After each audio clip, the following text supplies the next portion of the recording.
325.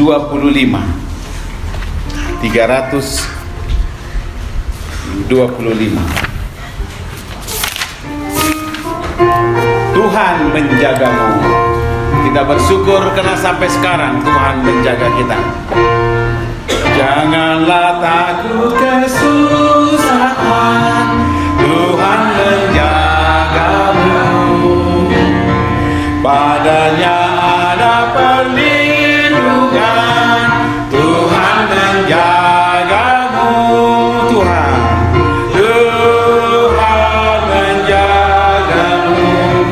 Tiap saat Tuhan dekat, Ia menjagamu. Tuhan menjagamu. Baik kedua. Bila hidupmu penuh beban, Tuhan menjagamu. Dalam penanggung kedukaan, Tuhan menjagamu. Tuhan menjagamu. Tiap saat Tuhan dekat, Dia Tuhan menjagamu. Baik ketiga. Dalam segala keperluan, Tuhan menjagamu. Kebutuhanmu lah sediakan, Tuhan menjagamu. Tuhan menjagamu. Tiap saat Tuhan dekat, Ia menjagamu. Tuhan menjagamu. Baik keempat. Dalam pencobaan dunia, Tuhan menjagamu. Sandarkan dirimu padanya, Tuhan menjagamu. Tuhan menjagamu. Tiap saat Tuhan dekat, Ia menjagamu. Amin saudara. Tuhan menjagamu. Amin. Baik, shalom, selamat pagi Bapak Ibu, saudara-saudara yang dikasihi dalam nama Yesus Kristus. Kita bersyukur atas anugerah Tuhan, kita boleh kembali di rumah Tuhan. Secara khusus bersyukur boleh ada di rumah Tuhan karena saya baru tadi pagi tiba di Jakarta ya, ada tugas di Kupang dan langsung tadi pagi tiba, boleh sehat dan boleh melayani Tuhan pada pagi hari ini. Izin bisa geser aja.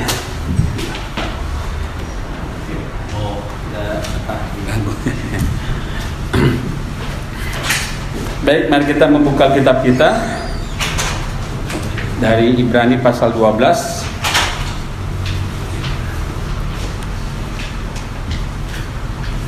Ibrani 12 ayat 1 sampai ayat yang keempat. Ibrani 12 saya akan baca bagi kita semua. Ibrani pasal 12 ayat 1 sampai keempat. Demikianlah firman Tuhan. Ibrani 12 ayat 1 sampai 4. Karena kita mempunyai banyak saksi bagaikan awan yang mengelilingi kita, marilah kita menanggalkan semua beban dan dosa yang begitu merintangi kita, dan berlomba dengan tekun dalam perlombaan yang diwajibkan bagi kita. Marilah kita melakukannya dengan mata yang tertuju kepada Yesus, yang memimpin kita dalam iman dan yang membawa iman kita itu kepada kesempurnaan, yang dengan mengabaikan kehinaan tekun memikul salib ganti sukacita yang disediakan bagi Dia yang sekarang duduk di sebelah kanan tata Allah. Ingatlah selalu akan Dia yang tekun menanggung bantahan yang sehebat itu terhadap dirinya dari pihak orang-orang berdosa, supaya jangan kamu menjadi lemah dan putus asa. Dalam pergumulan kamu melawan dosa, kamu belum sampai mencucurkan air mata, mencucurkan darah. Demikian firman Tuhan. Kita berdoa. Bapa Surgawi, kami bersyukur untuk firman Tuhan yang sudah kami bacakan. Dan kini tiba saatnya kami akan merenungkan dan mempelajari apa maksud Tuhan dalam kehidupan kami melalui firman. Biar Roh Kudus yang bekerja di hati kami masing-masing yang akan membimbing kami, mengajari kami, sehingga dengan pengajaran yang Tuhan berikan, kami dimampukan bukan hanya mendengar, namun juga mengaplikasikannya dalam kehidupan kami. Nah, Bapak juga yang kami menyampaikan, Tuhan yang menolong sehingga dapat berkata-kata sesuai dengan kebenaran firman Tuhan. Segala hal yang mengganggu penyampaian firman Tuhan itu, kami mohon Tuhan menjauhkan sehingga kami boleh fokus pada firman-Mu yang menjadi makanan rohani bagi kami. Biar firman-Lah Tuhan, karena kami sudah siap mendengarkannya. Di dalam nama Yesus Kristus kami berdoa. Amin. Bapak Ibu, sekarang ini masih ada perlombaan atau pertandingan Indonesia Open ya. Sebelumnya ada Indonesia Master di bulu tangkis, kemudian ada Indonesia Open, kemudian nanti World Tour Final. Dan sebelumnya juga di Papua ada PON, Pekan Olahraga Nasional, yaitu pertandingan olahraga, cabang-cabang olahraga tingkat nasional yang diikuti oleh para atlet di seluruh Indonesia. Sebelumnya ada Olimpiade di Tokyo, itu tingkat dunia, diikuti oleh para atlet pilihan yang lolos ya. Jadi nggak sembarangan lulus saja ke sana, sudah berat, sudah bersyukur orang-orang bisa bertanding di sana. Nah, ketika orang bertanding, ketika orang berlomba, tidak ada ingin kalah. Tidak ada orang bercita-cita ingin kalah dalam perlombaan, pasti ingin menang. Jangankan olahraga tingkat nasional atau tingkat dunia, tingkat RT RW saja yang kalau tanggal 17 Agustus kita mungkin ada anak-anak ya, lomba makan kerupuk, lomba lari jarak pendek. Semua orang ingin menang. Tidak ada orang yang bercita-cita ingin kalah. Nah, kita juga sudah menyanyikan tadi dari nyanyian pujian, Hai Bangkit Bagi Yesus, bahwa kita harus bangkit karena apa? Karena ada peperangan. Karena ada setiap hari kita harus berperang. Dan ketika kita berperang secara rohani, kita juga dimampukan oleh Tuhan untuk bisa menang. Dan ada cara Tuhan yang Tuhan sudah berikan melalui ayat-ayat yang baru saya bacakan. Judul firman Tuhan adalah jadilah pemenang. Jadilah pemenang dalam peperangan rohani. Bagaimana kita bisa menang dalam peperangan rohani yang Tuhan sudah berikan bagi kita sebagai orang-orang percaya, sebagai orang-orang yang sudah mengimani Tuhan sebagai Tuhan dan Selamat kita. Kita semua menghadapi peperangan. Dan kita sebagai orang yang ingin menang, Tuhan berikan caranya melalui ayat-ayat ini. Bagaimana caranya kita bisa menjadi pemenang dalam perlombaan iman, dalam pertandingan iman. Kenapa saya katakan bahwa yang dimaksud oleh penulis Ibrani ini adalah pertandingan iman? Dari ayat 1 dikatakan, karena kita mempunyai banyak saksi. Banyak saksi. Saksi apa? Saksi-saksi iman yang dituliskan di pasal sebelumnya, di ayat-ayat sebelumnya. Kalau kita membaca di pasal 11, itu semua adalah saksi-saksi iman. Orang-orang perjanjian lama yang dengan imannya, dengan kepercayaannya yang teguh kepada Tuhan, mampu melakukan hal yang berbeda dengan orang-orang sezamannya. Ya, ada diceritakan Habel sebelumnya, ada bagaimana Tuhan menciptakan segala sesuatu oleh karena iman. Ada tokoh iman Henok, ada tokoh Abraham, dan tokoh-tokoh lainnya. Berulang kali karena iman, karena iman, karena iman. Apa itu iman? Dari ayat 1 dikatakan iman adalah dasar dari segala sesuatu yang kita harapkan. Kita tidak mengharapkan, tapi itu dasar kita. Kita tidak melihat juga, dan itu adalah bukti. Dikatakan ya selanjutnya ayat 11, pasal 11 ayat 1, iman adalah dasar dari segala sesuatu yang kita harapkan dan bukti dari segala sesuatu yang tidak kita lihat. Kita tidak pernah melihat Yesus secara kasat mata, secara langsung. Kita juga tidak tahu bagaimana darahnya itu bisa menyucikan dosa semua umat. Apakah darahnya itu tidak kering-kering, padahal sampai sekarang pasti salibnya itu sudah tidak ada lagi. Apakah darahnya yang salib itu tidak kering-kering? Tapi darahnya menyucikan segala dosa kita. Karena apa? Karena iman di dalam Kristus Yesus. Karena kita yakin bahwa darah anak tunggal Allah sanggup menyucikan segala dosa kita. Itu adalah iman. Dan ketika kita beriman, itu dasar kita, langkah pertama untuk bisa kita ikut dalam perlombaan. Itu garis besar pertama. Bagaimana kita bisa menang dalam perlombaan iman? Kita harus ikut bertanding. Orang yang ikut bertanding, baik di PON, baik di Olimpiade atau di Asian Games dan sebagainya, ketika dia ikut bertanding ada harapan untuk bisa menang. Tidak mungkin seorang atlet bisa menang kalau dia sama sekali tidak ikut bertanding. Jadi langkah pertama untuk bisa menang dalam perlombaan iman adalah ikut dalam perlombaan. Dari ayat 1C kita lihat di pasal 12. Saya baca pasal 12 ayat 1. Karena kita mempunyai banyak saksi bagaikan awan yang mengelilingi kita, marilah kita menanggalkan semua beban dan dosa yang begitu merintangi kita, dan berlomba dengan tekun. Dan berlomba artinya kita harus ikut di dalam perlombaan itu. Kalau hanya orang ingin menonton, itu juga suatu hiburan, dia tidak akan dapat hadiah, hanya hiburan aja. Itu penonton. Tapi kalau peserta yang ikut bertanding, ada harapan dia menang dan mendapat hadiah. Dan bagaimana cara kita untuk bisa ikut bertanding dalam perlombaan ini? Caranya adalah kita mengimani Kristus sebagai Tuhan dan Juru Selamat kita. Kalau kita hanya seorang Kristen KTP, di KTP kita Kristen, di keluarga kita, di masyarakat, tapi tanpa pertobatan, kita bukan orang beriman. Kita bukan termasuk dalam bagian orang yang ikut dalam perlombaan ini. Tapi ketika kita menerima Tuhan Yesus sebagai Tuhan dan Juru Selamat kita secara pribadi, saat itulah kita orang yang beriman. Jadi kita diselamatkan bukan karena perbuatan baik. Itu sangat jelas dalam Efesus pasal 2 ayat 8-9.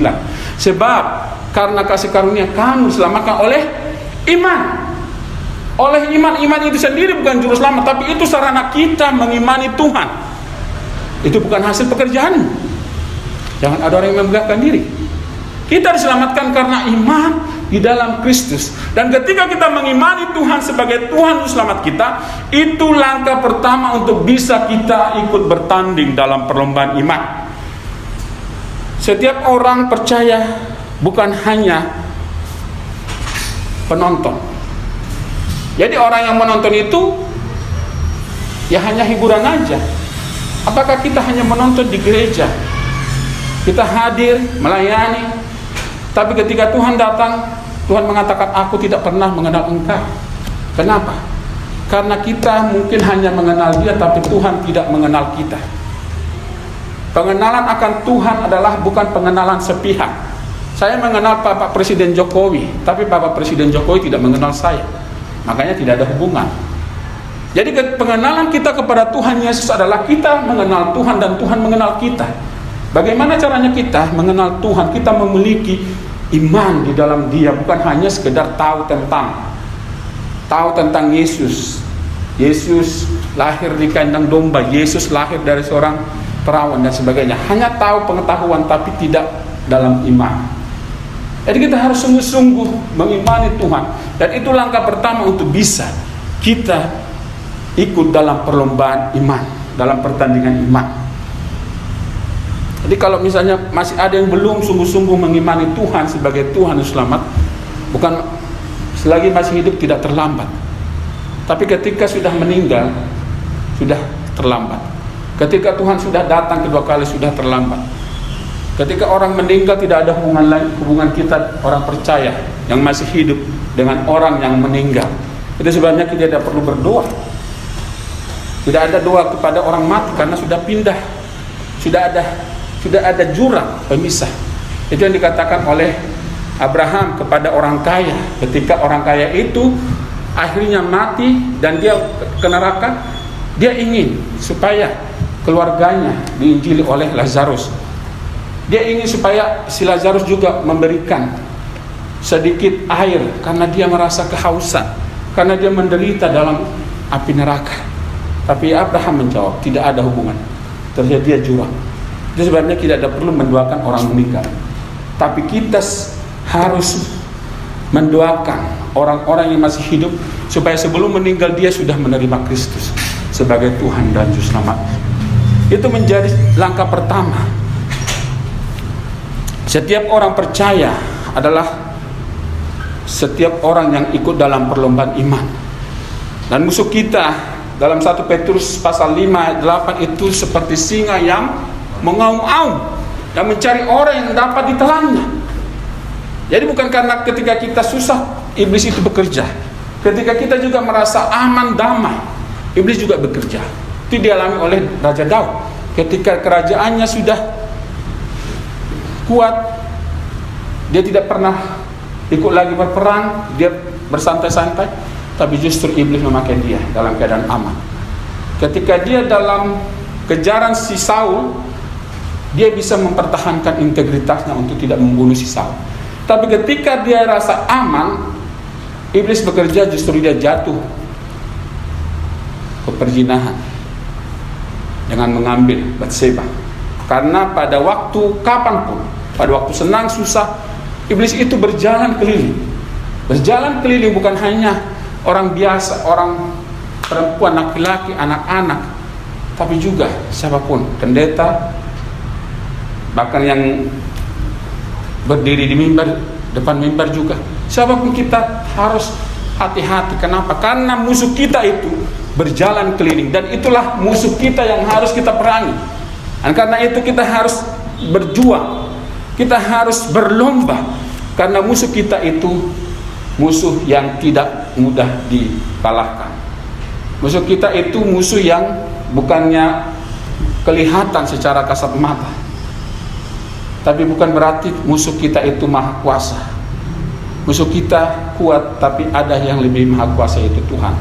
Ketika kita berlomba bersama dengan Tuhan, kita ikut dalam perlombaan, Tuhan bisa memberikan kita kemenangan.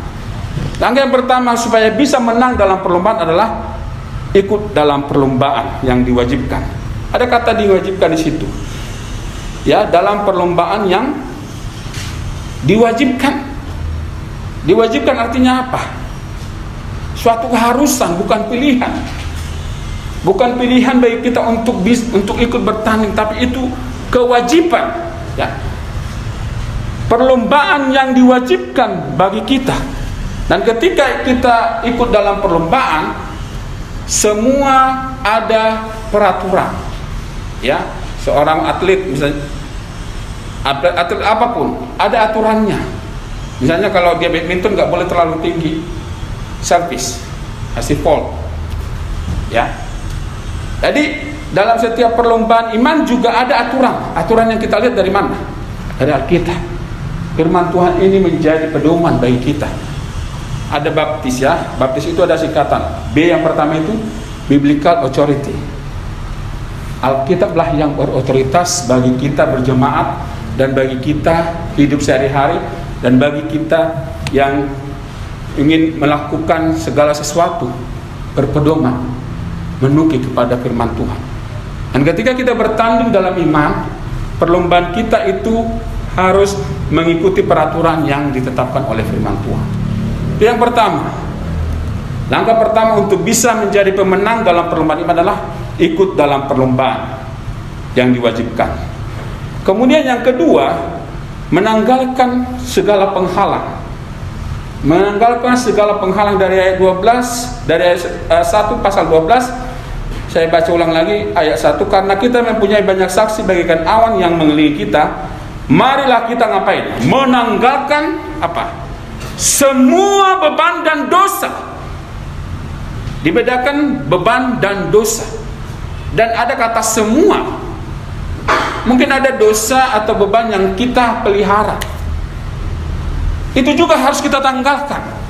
Misalnya dosa marah, gampang marah, atau dosa lupa, dosa atau beban yang kita gemari, yang susah kita tanggalkan, itu harus ditanggalkan. Yang kita masih pegang-pegang, yang kita masih pelihara, firman Tuhan mengatakan tanggalkan. Nah, ini sangat jelas ya bagi seorang atlet lari. Tidak, Bapak Ibu pernah nggak seorang atlet memakai jas, yang memakai sepatu yang besar, yang sepatu PDL, yang tebal, yang berat? Pernah? Pasti dia akan kalah. Kenapa? Karena dia tidak gampang untuk berlari. Namanya perlombaan, yang dilihat itu adalah kecepatannya. Seorang pelari akan melatih tubuhnya juga supaya tidak gemuk seperti saya, makin gemuk, makin maju. Tidak akan bisa menang kalau barunya segini. Makanya dijaga makanan, dijaga berat badan, dijaga kondisinya, tidurnya, bahkan pakaiannya juga. Maka kalau kita menonton, hampir nyaris tidak berpakaian. Kenapa seperti itu? Bukan untuk menunjukkan aurat, tapi karena ingin menang, ingin dia gampang berlari supaya bisa menang mendahului lawan-lawannya. Demikian juga kita dalam perlandingan iman. Ada beban dan dosa. Apa beban-beban hidup kita? Beban-beban ekonomi, beban-beban hubungan sosial, hubungan keluarga, atau beban pikiran akan COVID ini, atau apapun yang akan terjadi, itu menjadi beban bagi kita. Tapi Tuhan mengatakan, marilah kepadaku semua yang letih lesu dan berbeban berat. Apa beban kita sekarang? Apakah ekonomi ini sudah mau memasuki bulan Desember? Mungkin kita berpikir, aduh tahun ini gak usah lah pakaian baru ya.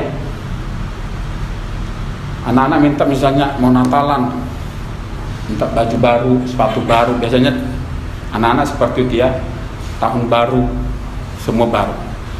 Tapi karena ekonomi mungkin menjadi beban. Aduh, jangankan baju baru, makan juga mungkin jadi susah karena ekonomi, karena PHK dan sebagainya. Itu bisa beban bagi kita.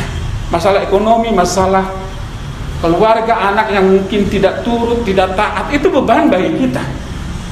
Tapi kita datang kepada Tuhan, kita tanggalkan beban itu dan datang kepada Tuhan. Ketika kita berbeban, bukan berarti beban itu akan hilang. Kenapa? Karena di Matius pasal ayat 29 dari lanjutan dari marilah kepadaku itu, ada katakan pikulah kuk. Ada kuk yang Tuhan berikan bagi kita. Ya, kuk itu adalah beban bagi hewan yang mau membajak sawah. Pikulah kuk dan belajarlah padaku. Kita belajar kepada Tuhan, menanggalkan beban dan dosa. Beban dan dosa ini tidak sama. Dosa pasti sudah menjadi sesuatu yang Tuhan tidak sukai. Tapi beban ini bisa juga mengakibatkan dosa. Ketika kita terus memikirkan beban-beban itu, akhirnya kita tidak mengimani Kristus, mengimani Tuhan, dan akhirnya kita bertindak melakukan dosa. Jadi ada beban, ada dosa. Dan Tuhan mengatakan supaya kita bisa menanggalkan semua beban dan dosa. Kenapa? Karena itu begitu merintangi kita untuk bisa maju dalam iman. Jadi ketika ada beban, kita seperti jalan di tempat atau bahkan mundur iman kita. Harusnya kita sudah maju 3 langkah, tapi karena beban dan dosa kita mundur atau jalan di tempat. Tuhan ingin supaya kita maju. Iman kita, pengenalan kita kepada Tuhan harusnya maju. Harusnya bertambah. Hubungan kita dengan Tuhan harusnya semakin akrab, semakin karib bersama dengan Tuhan. Tapi ketika ada beban, ada dosa yang kita simpan-simpan, yang tidak kita tanggalkan semuanya, itu mengakibatkan kita tidak maju iman. Itu mengakibatkan kita ada rintangan dan halangan untuk kita bisa maju dalam iman kita. Mungkin Bapak Ibu pernah mendengar ya cerita tentang seorang ibu-ibu, ya, ibu-ibu yang mau menjual jualannya sayur ke pasar, kemudian dia begitu berat berjalan. Ketika dia dilewati oleh mobil, tukang supir ini tidak tega melihat ibu-ibu ini. Kebetulan mobilnya itu mobil yang ada space di belakangnya, dan dia minta supaya ibu itu naik ke mobil itu. Dan ibu ini begitu senang dia naik mobil ini. Dan ketika dia naik, mobil itu jalan, tapi bebannya masih dipikul. Terus supir ini bertanya, "Bu, kenapa nggak diletakkan saja sayurnya? Ibu kecapean." "Enggak, Pak, saya sudah bersyukur, sudah bisa menaik mobil Bapak. Biar aja saya pikul beban ini, nggak apa-apa. Yang penting saya tidak perlu jalan." Mungkin kita seperti itu dalam hidup kita bersama Tuhan. Tuhan sudah memberikan kita, Tuhan sudah memberikan undangan untuk kita boleh datang kepadanya. "Datanglah kepadaku semua yang letih lesu dan berbeban berat." Tapi beban kita itu masih kita pikul, masih kita tahan-tahan. Tapi melalui hari ini, akhirnya ketika kita melakukan itu, kita tidak bisa bergerak iman kita. Iman kita tidak bisa maju karena kita memikul beban itu begitu erat, begitu kita simpan-simpan beban itu dan dosa itu. Tapi melalui firman Tuhan pada hari ini, supaya kita bisa menang, kita harus menanggalkan semua beban dan semua dosa. Dalam 1 Yohanes pasal 1 ayat 9 sangat jelas, ketika kita berdosa, orang percaya yang sudah sungguh percaya kepada Tuhan bukan berarti sudah bebas dari dosa, karena kita masih ada kedagingan. Kapan kita bebas dari dosa sama sekali? Ketika Tuhan memanggil kita tidak bersalah. Tapi ketika kita orang percaya jatuh ke dalam dosa, Tuhan memberikan jalan. Ya, 1 Yohanes 1 ayat 9. Sebab jika kamu mengaku dosamu. Jadi ada pengakuan iman, pengakuan atas dosa, bahwa dosa kita itu harus dihukum dan kita mengakuinya di hadapan Tuhan. Sebab jika kamu mengaku dosamu, maka Ia adalah setia dan adil sehingga Ia akan mengampuni dan menyucikan engkau dari segala kejahatan. Dosa apa yang sekarang kita simpan-simpan? Itu menjadi beban bagi kita untuk bisa maju dalam iman. Kalau ada dosa, Tuhan ingin supaya dosa itu dibereskan. Bagaimana caranya? Kita mengakuinya di hadapan Tuhan, menyetujui bahwa kita orang berdosa, walaupun kita sudah menjadi anaknya. Seorang anak ketika salah, pasti hubungannya dengan ayahnya tidak berjalan dengan baik. Demikian juga ketika kita menyimpan dosa dalam hati kita, kita simpan-simpan dan kita tidak akui di hadapan Tuhan, hubungan kita dengan Allah Bapa itu tidak akan baik, tidak berjalan dengan baik. Karenanya kita menjadi mundur atau jalan di tempat iman kita. Tapi Tuhan ingin supaya kita maju, kita mengakui dosa dan beban itu, mengakui dosa kita di hadapan Tuhan, maka ada pemulihan. Dan ketika ada beban, kita datang kepada Tuhan Yesus supaya kita ditolong untuk memikul beban itu. Itu langkah yang kedua. Langkah pertama tadi adalah ikut dalam perlombaan itu. Ikut dalam perlombaan, hati-hati, iblis itu musuh kita, berjalan keliling seperti singa yang mengaum-aum, yang mencari orang yang dapat ditelannya. Siapapun kita tidak akan bebas dari incaran iblis. Karena kita mesti hati-hati, mesti berjaga-jaga. Ya. Kemudian yang kedua, menanggalkan penghalang. Apa penghalang itu? Dalam ayat yang ke-11 pasal 12 ayat 1 ini ada dua penghalang yang disebutkan oleh penulis Ibrani. yaitu beban dan dosa. Beban dan dosa, dan dikatakan semua. Kenapa perlu ditanggalkan? Karena itu begitu merintangi kita. Karena beban-beban dosa-dosa itu merintangi kita untuk maju bersama Tuhan. Dan yang ketiga, dan berlomba dengan tekun. Ya. Masih ayat 1 saya baca, karena kita mempunyai banyak saksi bagaikan awan yang mengelilingi kita, marilah kita menanggalkan semua beban dan dosa yang begitu merintangi kita. Dan ada kata dan berlomba dengan tekun. Dan berlomba dengan tekun. Ada kata tekun di situ.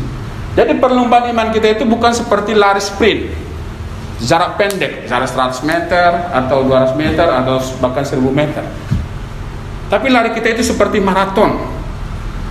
Itu jarak jauh, bukan jarak jauh maraton. Jarak jauh juga tidak sampai 42 km, 42, sekian.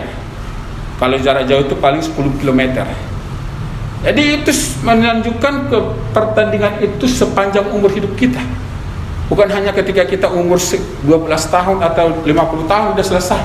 Tapi sepanjang umur kita harus berlomba. Dan perlombaan itu harus tekun. Seorang pelari maraton yang diperlukan adalah apa? Ketahanan fisik dan ketekunan. Ketika dia sudah mulai capek dan dia langsung berhenti, walaupun dia pada awalnya dia ada di depan, tapi lawan-lawannya akan menyusul dia dari belakang. Nah, karena kita perlu tekun berlomba, perlombaan maraton itu jarak jauh. Dan bagaimana supaya kita bisa sampai ke garis finish? Ada cara yang dilakukan oleh atau yang diberikan oleh penulis Ibrani di ayat 3. Ayat 3 dikatakan, ingatlah selalu akan Dia yang tekun. Muncul kata tekun. Jadi Kristus Yesus yang adalah Tuhan dan Juru Selamat kita, Dia juga menjadi teladan.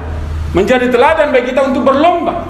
Karena Kristus sendiri juga mengalami perlombaan dan Dia tekun dan Dia berhasil, Dia menang. Ayat 3 dikatakan, ingatlah selalu akan Dia. Siapa kita ingat? Mungkin kita mengingat pujian dari orang. Kita sudah mulai rajin tapi tidak ada orang yang memuji kita. Akhirnya kita tidak lanjut. Akhirnya nggak ada yang memuji saya sudah capek begini-begini. Bisa kita seperti itu. Tapi yang dikatakan oleh penulis Ibrani inilah, ingatlah selalu. Ada kata selalu. Yang kita ingat selalu siapa? Dia ini siapa? Yesus Kristus.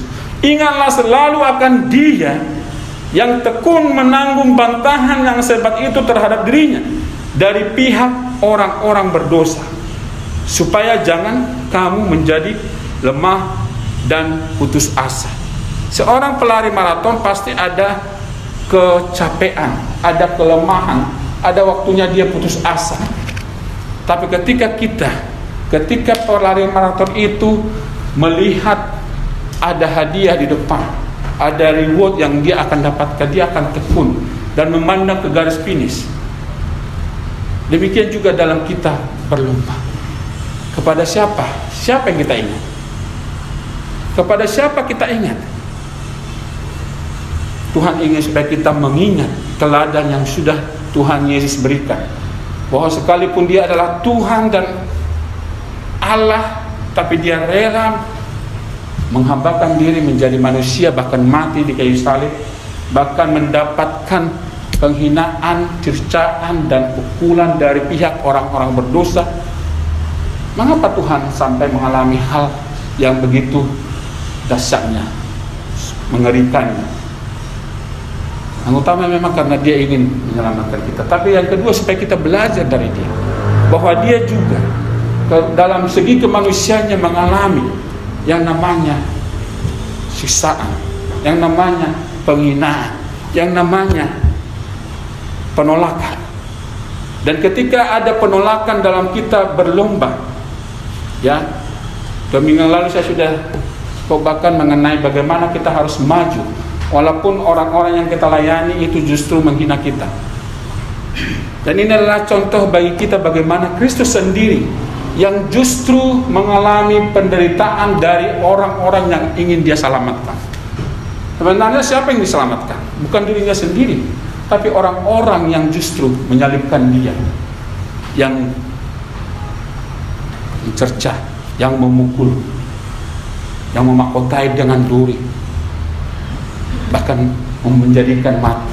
Justru kitalah seharusnya yang harus menanggung itu, tapi Kristus dengan sukarela memberikan nyawanya bagi orang-orang berdosa, bagi orang-orang yang melakukan hal-hal yang menyakitkan dalam kehidupannya. Ingatlah selalu akan dia. Dan Tuhan Yesus tekun. Demikian juga kita diharapkan tekun dalam melihat, dalam menjalani, dalam melakukan perlombaan iman ini.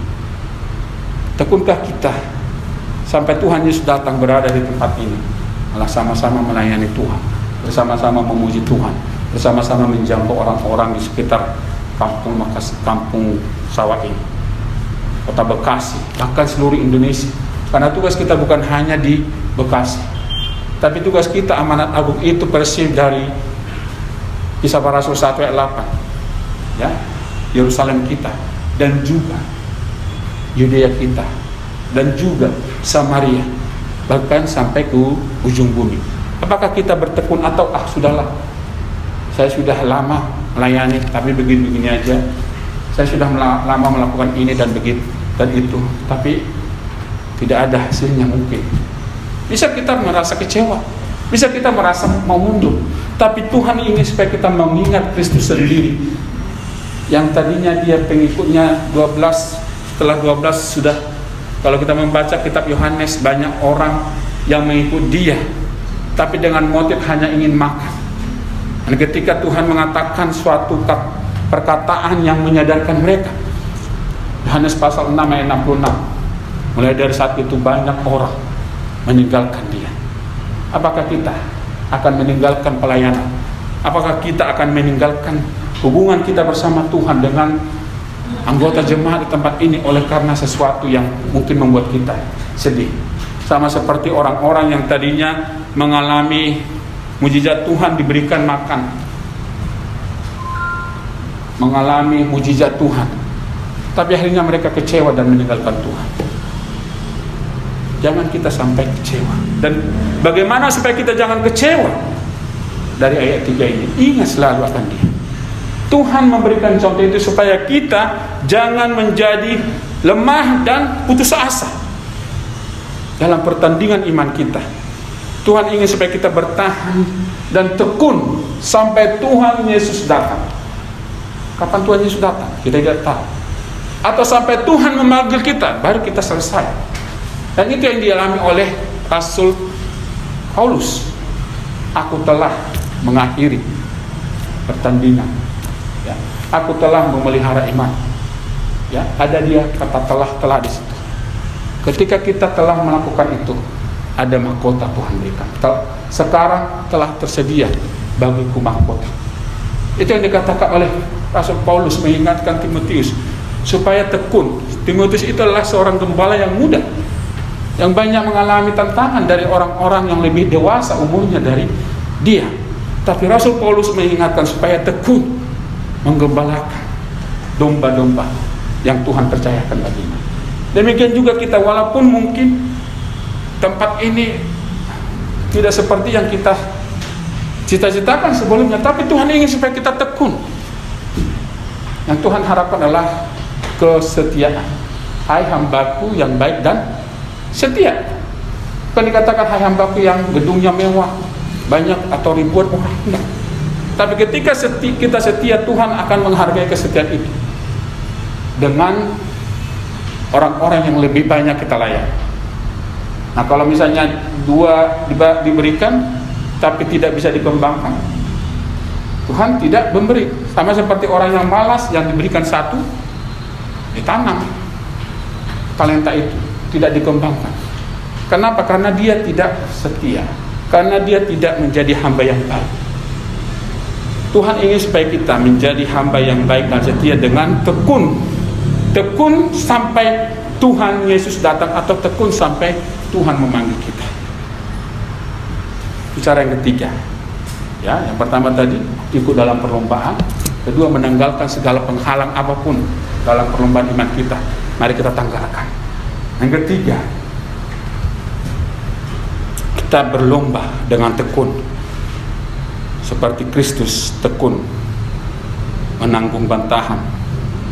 Dan bahkan kita diperbandingkan ya, dari ayat yang keempat, dalam pergumulan kamu melawan dosa, kamu belum sampai mencucurkan darah.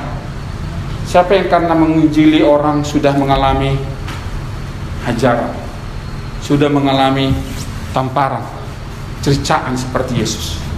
Apakah sudah ada di tempat ini? Dari ayat yang keempat ini dikatakan kita, penderitaan yang kita alami ini masih belum ada apa-apanya. Itu maksud dari ayat ini. Kristus sendiri sudah menderita, bahkan sampai tertumpah darahnya di kayu salib. Jadi keempat, dalam pergumulan, dalam perlombaan iman, dalam melakukan apa yang Tuhan inginkan dalam kehidupan kita, kita belum sampai mencucurkan darah. Karena itu, bahkan sekalipun kita akan mengalami hal yang sama seperti Petrus, sebenarnya dalam sejarahnya dia meminta sendiri untuk disalibkan terbalik karena dia tidak layak menderita seperti Kristus, tapi justru dia disalibkan terbalik. Tapi kalaupun kita mengalami hal seperti itu, Tuhan menghargai setiap pengorbanan yang Tuhan berikan, pengorbanan yang kita lakukan. Ya, itu sebabnya dalam 1 Korintus pasal 15 ayat 58 kita disuruh berdiri teguh, jangan goyah, dan giatlah selalu dalam pekerjaan Tuhan, sebab kamu tahu bahwa dalam persekutuanmu dengan Tuhan jeripayamu sia-sia? Tidak sia-sia, tidak ada kata sia-sia dalam sedikit atau banyak atau apapun yang kita lakukan demi Tuhan. Tuhan semua adil. Apa yang kita lakukan Tuhan bukan seperti manusia ya, seperti bos kita janjikan ini, kalau kamu nanti melakukan ini maka kamu akan dapat ini. Lupa. Mungkin kita kecewa. Tapi Tuhan tidak akan pernah mengecewakan, karena Tuhan tahu apa motivasi kita dan Tuhan tahu apa yang sudah kita lakukan demi Dia, dan Tuhan akan membalaskan. Nah, karena itu mari kita tekun sampai Tuhan Yesus datang. Kenapa kita tekun? Karena kita disuruh membangun hidup kita. Sudah ada dasar, dan masing-masing kita bertanggung jawab membangun hidup kita di hadapan Tuhan. Dasarnya siapa? Kristus. Dalam 1 Korintus pasal 4. Tapi kita masing-masing membangun hidup kita. Apakah di atas di atas bahan-bahan yang gampang terbakar, atau di atas bahan-bahan yang tahan oleh api? Kalau dari rumput, jerami, dan kayu, yaitu pekerjaan pelayanan yang tidak sesuai dengan firman Tuhan, itu seperti rumput. Yang kita melakukan sesuatu karena motivasi yang salah, itu seperti kayu kering yang ketika dibakar hilang, lenyap. Tapi ketika kita melakukannya seperti emas, ya, perak, maka akan bertahan. Demikian Tuhan ingin supaya kita tekun dalam melakukan setiap perlombaan iman, termasuk dalam melakukan pelayanan.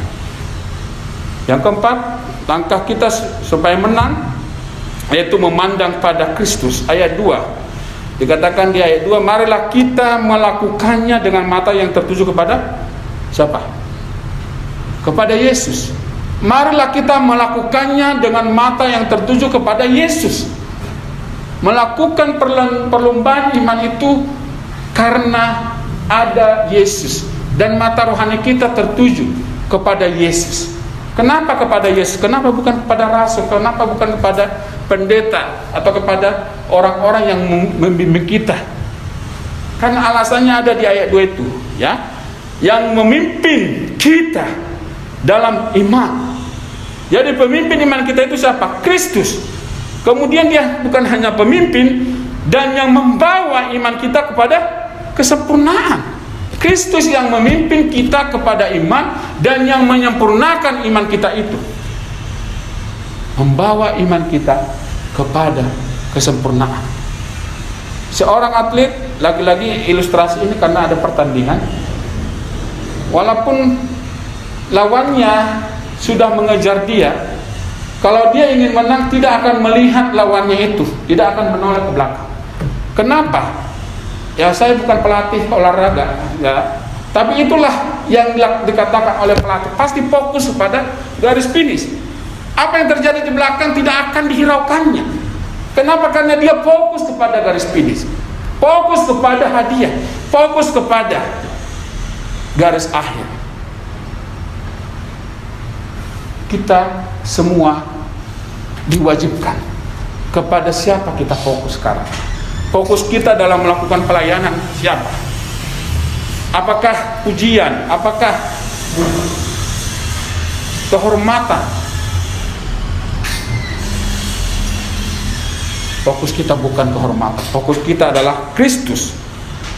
Marilah kita melakukannya dengan mata rohani kita melakukan pelayanan. Mata rohani kita membimbing anak-anak di rumah yang Tuhan percayakan kepada kita. Karena apa? Apakah supaya anak kita ini nanti setelah berhasil bisa membiayai hidup saya? Ada pendapat seperti itu. Nanti anak saya ini saya disekolahkan bagus-bagus supaya nanti ketika dia berhasil, saya tidak susah-susah lagi. Walaupun sebenarnya orang tua berhak mendapatkan itu, tapi bukan itu fokusnya. Fokusnya adalah karena Tuhan sudah memberikan anak ini kepada saya untuk dirawat, dibimbing. Saya bertanggung jawab untuk membimbing dia kepada Tuhan. Bagaimana Tuhan membimbing hidupnya? Makanya dikatakan dalam 3 Yohanes 1 ayat 4, bagiku tidak ada sukacita yang lebih besar daripada mendengar bahwa anak-anakku hidup dalam kebenaran. Jadi sebagai orang tua, apa yang kita tanamkan dari ayat itu? Kebenaran. Bagaimana mereka hidup dalam kebenaran. Bukan berarti kita tidak bisa mewariskan harta. Kalau memang ada ya syukur. Tapi yang terutama yang kita wariskan apa? Kebenaran. Itu fokus kita. Sasaran kita kepada Tuhan. Ya. Fokus pada Tuhan. Seperti seorang atlet maraton yang fokus kepada garis akhir. Dia tidak fokus kepada kelelahan dia. Seorang atlet maraton tidak fokus kepada kehausan yang dia alami atau kecapean yang dia alami, tapi dia fokus terus ke garis akhir. Fokus kepada tujuan akhirnya yang ingin dia capai. Marilah kita melakukannya dengan mata yang tertuju kepada Yesus yang memimpin kita dalam iman dan yang membawa iman kita itu kepada kesempurnaan, yang dengan mengabaikan kehinaan, muncul lagi kata tekun memikul salib ganti sukacita yang disediakan bagi dia yang sekarang duduk di sebelah kanan tahta Allah. Nah, ini menjadi pelajaran bagi kita. Yesus fokus dan ada hadiah, ada hasil yang Tuhan Yesus raih, walaupun bukan itu yang dia harapkan. Yang diharapkan adalah bagaimana Tuhan menginginkan supaya semua orang percaya menerima Kristus, supaya diselamatkan. Tapi dari ini kita melihat ada hal yang Tuhan capai, walaupun sebenarnya segala sesuatu dari Dia, berasal dari Dia dan untuk Dia, dan itu punya Dia. Jadi bukan karena dia menderita akhirnya dia dimuliakan, bukan. Tapi ini memberikan pelajaran bagi kita ketika fokus, ketika kita berjuang, ketika kita ikut dalam perlombaan dan bertekun sampai kepada akhir hidup kita, ada contoh yang Tuhan sudah berikan, yaitu dari ayat yang kedua bagian terakhir, yang dengan mengabaikan kehinaan tekun memikul salib ganti sukacita yang disediakan bagi dia. Apa yang disediakan? Sukacita yang disediakan, kemudian sekarang duduk sebelah kanan tata Allah. Nah, kita juga sebagai orang-orang percaya, ketika kita melakukan pertandingan iman, Tuhan sudah memberikan pahala. Jadi kita bertanding, berjuang secara iman bukan supaya kita selamat, karena keselamatan kita itu sudah sempurna, tidak ada apa-apa yang perlu kita lakukan. Itu sangat jelas ya dalam Efesus pasal 2 ayat 8-9, kita diselamatkan karena iman, itu bukan hasil usaha kita. Tapi muncul ayat 10, kita ini buatan Allah, diciptakan dalam Kristus Yesus. Ketika kita menjadi ciptaan baru, kita diberikan tugas melakukan pekerjaan baik, karena Tuhan sudah menciptakan kita menjadi ciptaan baru. Artinya setelah kita selamat, kita tidak berpakung tangan, tapi seperti ayat yang sudah kita baca, kita diwajibkan ikut bertanding, bukan untuk menerima keselamatan atau melengkapi keselamatan kita, tapi karena kita sudah selamat, kita harus melakukan pekerjaan baik. Dan salah satu pekerjaan baik yang Tuhan sudah berikan bagi kita melalui ayat ini adalah ikut dalam perlombaan iman. Kenapa? Karena akan ada hadiah, ada pahala, ada mahkota yang akan Tuhan berikan bagi kita. Kelak nanti kita semua akan menghadap tahta pengadilan Kristus. Untuk apa? Untuk menerima mahkota, untuk mempertanggungjawabkan bagaimana kita hidup setelah kita percaya. Bagaimana saya hidup setelah saya menerima Kristus? Apakah hidup saya sia-sia? Apakah hidup saya hanya untuk diri saya? Atau saya ikut bertanding dalam perlombaan iman sampai garis akhir dan saya tekun melakukan itu? Dan Tuhan akan menghargai, ada mahkota abadi, mahkota kemuliaan, ada banyak mahkota yang akan Tuhan berikan bagi setiap kita ketika kita mau tekun setia sampai kepada garis akhir. Dan itu yang Tuhan berikan menjadi contoh bagi kita, bagaimana Kristus yang dari kehinaan menuju kemuliaan. Tapi lagi-lagi saya tekankan, bukan Yesus menerima kemuliaan itu karena dia, untuk menerima kemuliaan itu dia harus menderita, bukan. Yesus sendiri sudah dari awal sudah mulia. Bahkan dia adalah Allah, dia adalah pencipta, dia adalah Allah Tritunggal yang kita imani.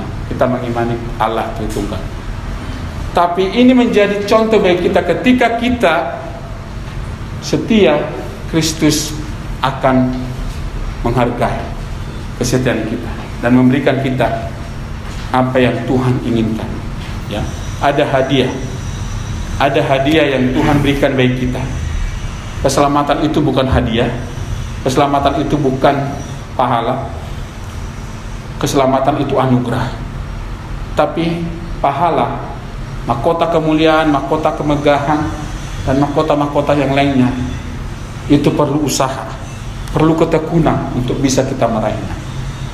Dan Tuhan akan memberikan itu bagi kita ketika kita tekun bertanding. Dan kita akan menjadi pemenang karena Kristus sendiri juga sudah menang. Ya, dalam 1 Korintus pasal 15, syukur bagi Allah bahwa Kristus telah menang, dan kemenangan itu kita dimampukan untuk bisa menang juga melawan setiap pergumulan hidup kita. Bila kiranya Tuhan menolong kita supaya kita tekun. Setiap hari kita harus berjuang. Setiap hari kita harus bertanding dalam pertandingan iman. Dan kita bisa menjadi pemenang ketika kita ikut terus bertanding. Karena itu wajib. Ketika kita menanggalkan semua beban, apakah dosa, apakah beban, ketika kita fokus kepada Tuhan, bukan kepada keinginan kita, bukan kepada puji-pujian, dan kita berlomba dengan tekun. 229 Kusuka mengabarkan.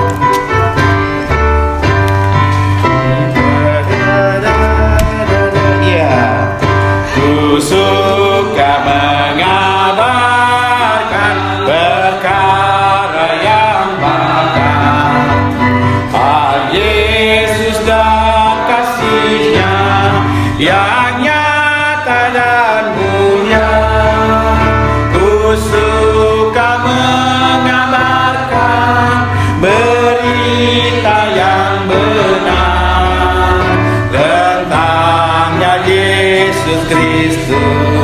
yang amat ku gemar.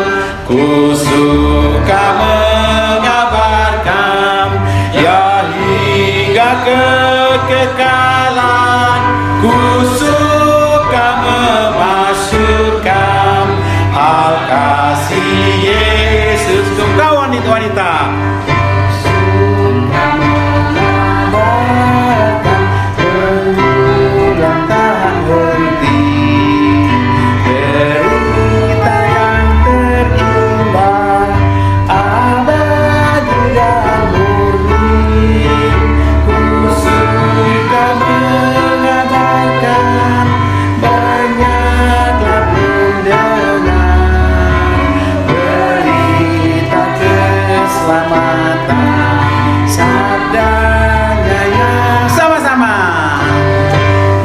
suka mengabarkan yang hingga kekekalan. Ku suka memasukkan hal kasih Yesus. Ku pria, ku suka mengabarkan Injilnya yang benar kepada tiap jiwa yang ingin mendengar. Amin. Ku suka mengabarkan nyanyian yang baru tentang cerita lama yang selalu ku rindu. Sama-sama. Ku suka